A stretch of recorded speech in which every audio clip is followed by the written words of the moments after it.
Chicken or the egg question. What came first, the YouTube channel or the makeup obsession? The makeup obsession or the YouTube channel?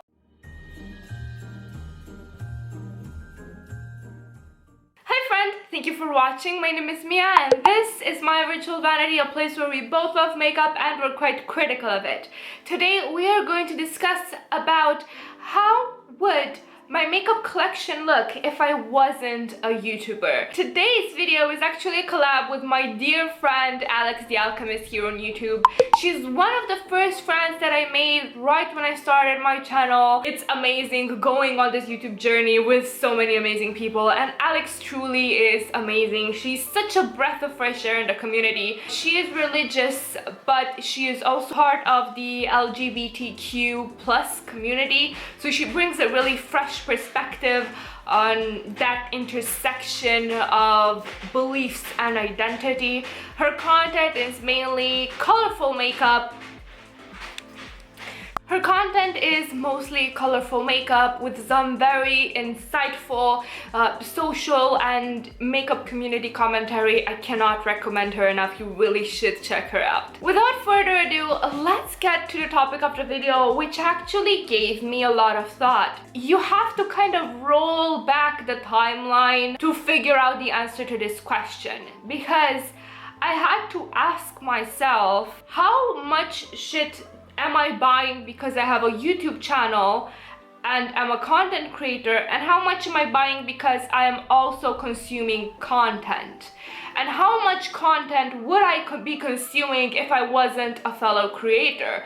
How would have my makeup journey evolved organically if I didn't start creating content and trying to keep up with the Joneses? So it was really difficult for me to answer that question in a way that was truthful and not superficial. How much of my makeup purchasing habits are inspired by me being visible in the online space and producing content, and how much is it just the magpie brain wanting tribute? So I still feel that the answer to this is quite nebulous, that I didn't quite make it to the grain of truth that is like historically accurate, all things considered, but these picks are my best bet for maybe, perhaps, in a separate alternate timeline, what I would have used if I wasn't a YouTube creator. Okay, so let's start with base products.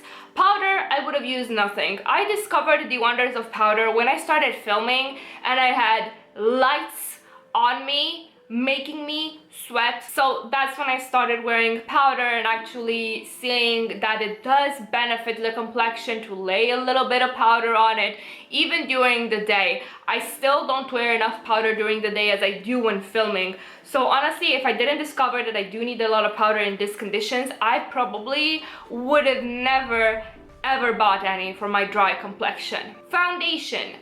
I probably maybe would not have worn foundation as often, and that is because I started wearing foundation more when I again was faced with the fact that without foundation, under bright lights, with high quality footage, you look a bit washed out. It's just the nature of the beast. But before I started creating content, I would religiously use a BB cream, and that was the Solar Protection Factor something from Lioele, which I feel is a K-beauty or a J-beauty brand.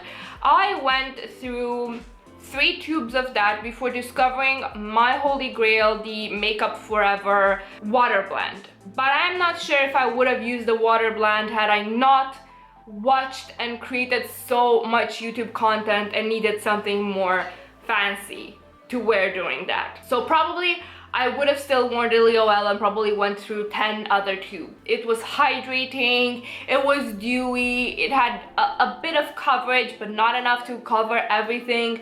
It was great in the summer, it was great in the winter. I really should revisit that. I don't have it in my collection anymore and it's a pity because it really was nice. Was it objectively nice or was it nice because I didn't know better? That's a question for the ages. Concealer, listen, it's the same that I still use, the Catrice Liquid Camouflage. Shade range, atrocious, but I still, in the years that I have started doing makeup, have not found one concealer that I like more, and I have tried. I have tried drugstore concealer upon drugstore concealer, and this is still the best. I've been using it since college. It's the OG for me, man. I just cannot without it. Primer. I started using primer, I believe, before my YouTube channel, and my primer of choice was the Catrice Hydrating Primer. I probably would have stuck to that if I didn't start creating content. I am unsure if I would have been tempted to try as many primers as I do now that I am, you know, making makeup videos. It's safe to say that I would have probably still used that. I still use it actually. I still have it in my collection. It's an excellent hydrating plumping primer, perfect especially for winter when my skin gets, you know, even drier than it is. Like me in the Sahara Desert, kindred spirits. I try to hydrate it, moisturize it. It just does not want to cooperate. It's literally like taking a sprinkler and putting it in the middle of the desert and hoping that creates an oasis. It's just not gonna happen. Eyeshadow. Oh, this is actually really interesting because I was an eyeshadow fiend even before I started creating content. But I didn't get my eyeshadow from Sephora at all. So those big Sephora brands, or you know, the American classics like Urban Decay, stuff like that, they were not even on my radar. What I ended up using was a lot of local drugstores. So not American drugstore, because that's a different, but rather a lot of imported Chinese brands that were everywhere, you know, on the Romanian market like a couple of years ago. This naughty boy just won't let me film. Can you behave, sir, please? I actually have a video that's called Being a Makeup Lover in Romania, and that explains more about how our makeup market was a couple of years ago. Just recently, we started getting all of the brands that the Americans get, even the big Sephora brands. So I was not setting foot in a Sephora at all, and instead I was using a lot of Chinese imported makeup, a lot of Turkish makeups. I was using a lot of Golden Rose. I was using a lot of Flormar. There were some Italian brands that were popular here, like Pupa Milano. I was using a lot of that. But for eyeshadow, I soon realized that I can get what the stores brought here much cheaper from AliExpress because I was buying it directly from where they were importing it. So I use a lot of Focallure. I used a lot of Makeup Revolution directly from their website.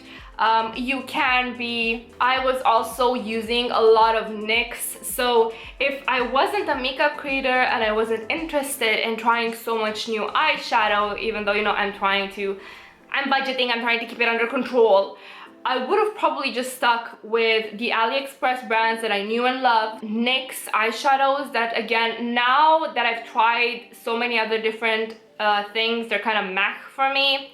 Makeup Revolution eyeshadows a lot, and probably Nabla.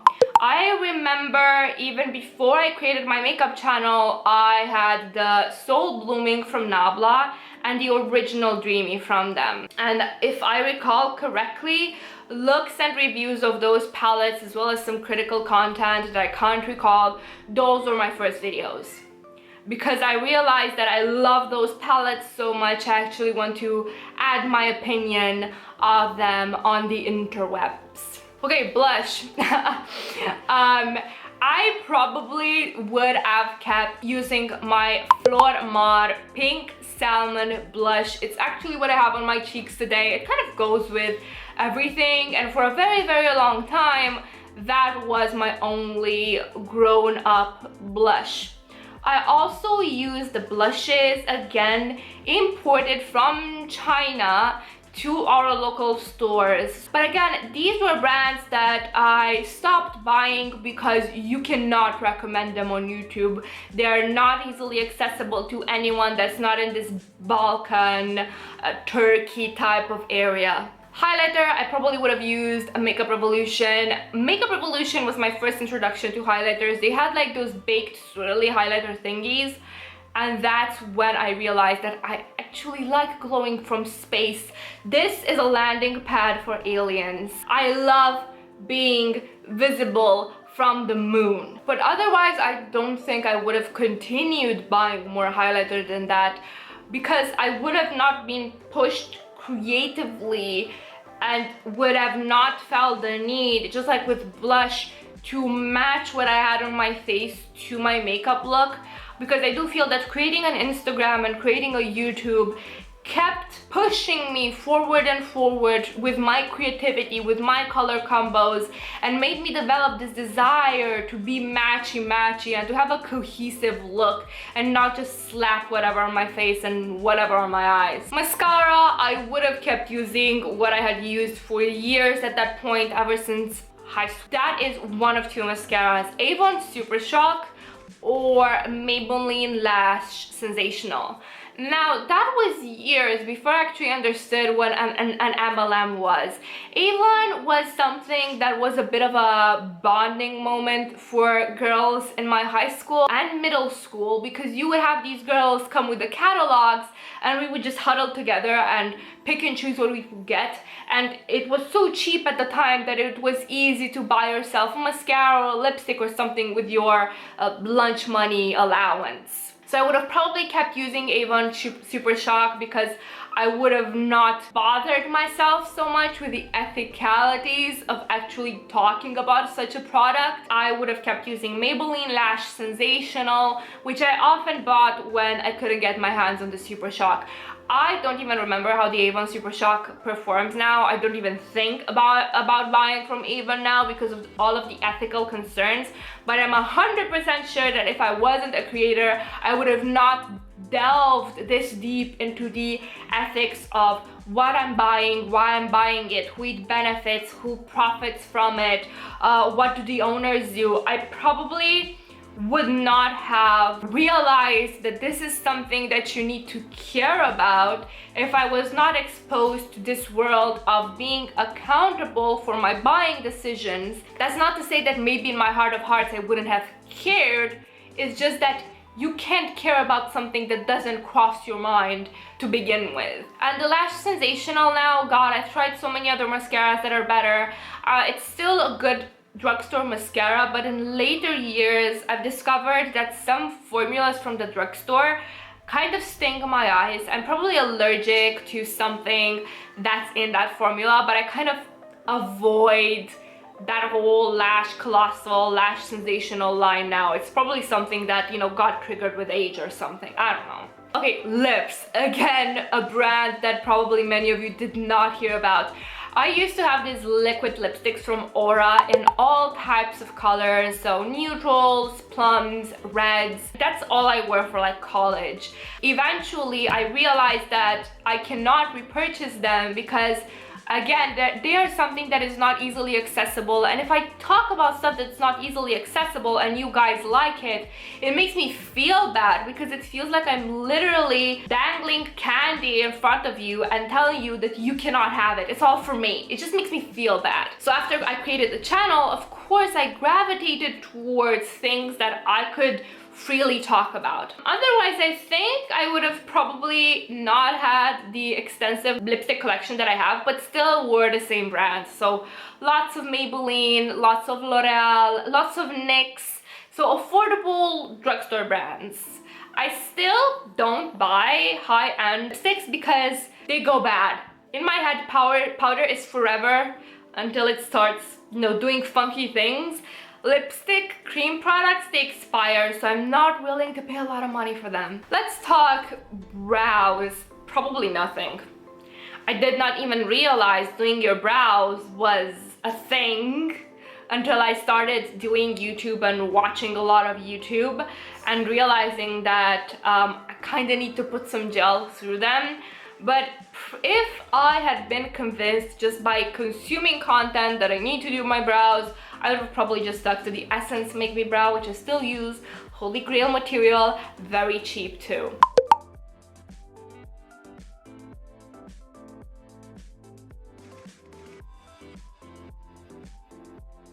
Liner. I probably would have stuck with the Essence 18-hour liner that I used for years and years and years. It's in a blue, like a little blue conical tube. Ever since then, I've kind of used other liners. I keep experimenting with liner techniques.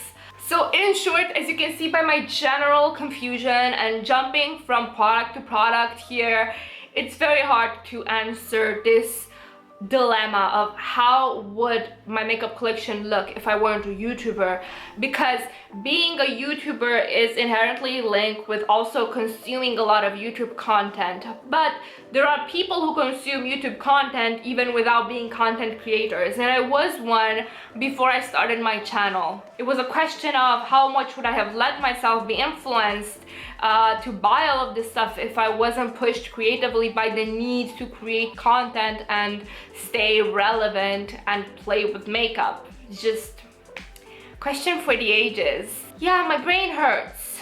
Anyway, that was it from me. I would love to hear what you think your collection would have been if you were a YouTuber, and if you're a YouTuber and you know you're watching this, what would your collection have looked like if you actually weren't? Please do not forget to check out Alex's video. Her channel and her video are linked down below, as well as what I have on my face and the products that I mentioned in this video. Please do not forget to have a wonderful morning, evening, second breakfast, third lunch, or whatever it is where you're from. Bye!